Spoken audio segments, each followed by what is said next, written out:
So several years ago, I started looking at the infrared matches to some X-ray sources that we had in an X-ray survey.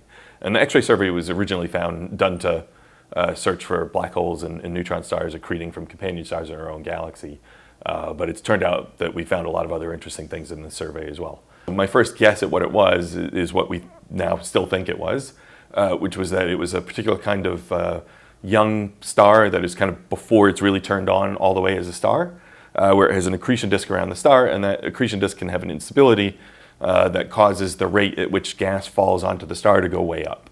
And that gas falling onto the star releases energy through the gravitational energy that gets released when you drop stuff onto the surface of the star.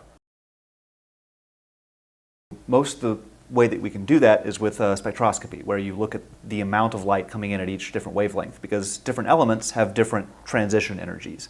And by looking at what transition energies are really going off, you can tell what elements are around, what their energies are, how fast things are moving, because as elements move in different directions, they'll get Doppler shifted in different ways. So it tells you a lot about the motion of material local to the system. It turns out to be on the order of 100th of a solar mass, which is more mass than is in the planet Jupiter, for example. It's a lot of material around this. And that's just really a lower limit, frankly. And it could be much more.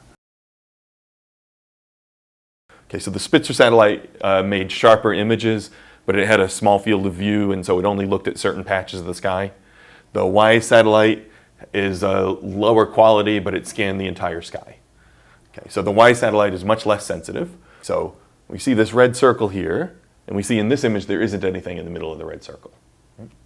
Okay, and then we move over to here. We can see now we have an extremely bright star right at that position there.